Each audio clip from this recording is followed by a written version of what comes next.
Hello everybody, welcome back. This is Simon Ward from the triathloncoach.com and I'm here today with another one of our information videos. This time we're going to talk about tapering, and in particular tapering for the Outlaw, your event which is coming up in just over 3 weeks time. If you had your head buried in the sand and you haven't been reading Ian's emails, then just to remind you, the date of the race is the 1st of July. Sunday the 1st of July. You'll see me there, I'll be your race commentator, so I'll be welcoming you and right at the start of the race and also across the finish line. Anyway, there's a lot of information on the board behind me that I'd like to crack on with, so let's get going. Okay, so you've got 3.5 weeks left. The likelihood is that at the moment you are in this big period here, big week of training. Come Sunday, I would expect you're probably going to drop off here. Maybe some of you are going to prolong that peaking period for another week or so, so you have a 2-week taper. Either way, when you finish this, training, I suggest, drops off a cliff here. You can take a day off at this point, or you can just do some very easy active recovery training for 3, 4, 5 days, depending on how tired you feel. At that point, in here as well, by the way, you may well start to feel as though you've got a cold coming along. That's entirely natural. Please don't panic. It's a bit like a drug addict going into cold turkey.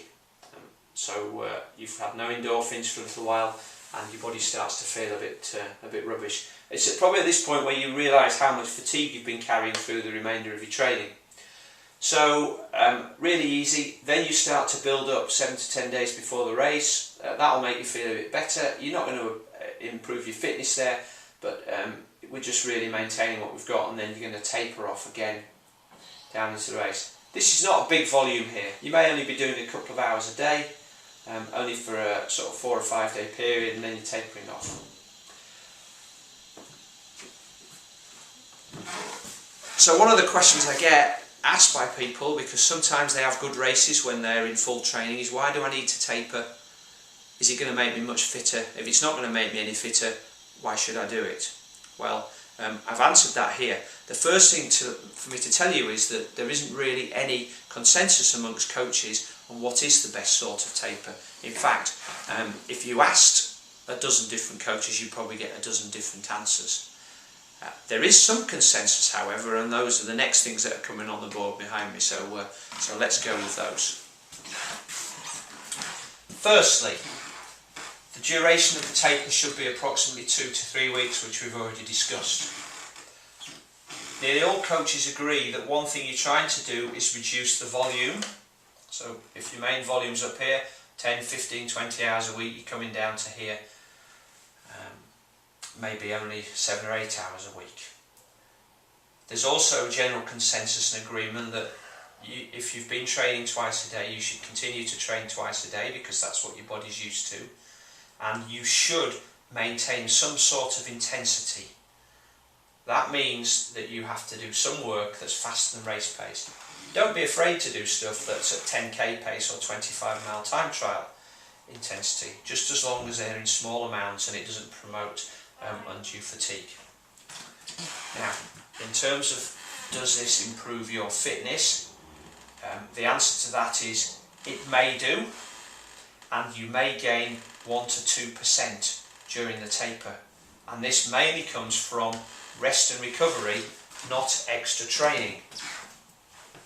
And that's an important statement, because one of the big mistakes that athletes make is that they often think that they can fit in an extra long ride or an extra long run, or prolong this and squeeze it in a bit closer to the race. It's a big mistake. Fitness adaptations take about 6 weeks to really take hold, so you'd have to have started back here for them to really have an effect on race day. So you're not going to really improve your fitness at all through training. You may improve by 1 to 2% through rest and recovery. So what are your fitness goals for the taper? Well, here they are, and I've outlined them. They're not in any particular order, but the number one thing you should be trying to do is maintain your current fitness. So don't do anything that jeopardizes your health. Secondly, we want to try to repair muscle and connective tissue. during these final stages you may well have noticed that tendons and ligaments around your knees or your hips, your lower back, maybe your shoulders are getting a little tired, some little niggles. That's not a problem. This period here will allow all of those to repair themselves, and you'll come into race day feeling really fresh. It'll also allow those aching muscles, that are particularly from the long rides and long runs, to repair themselves.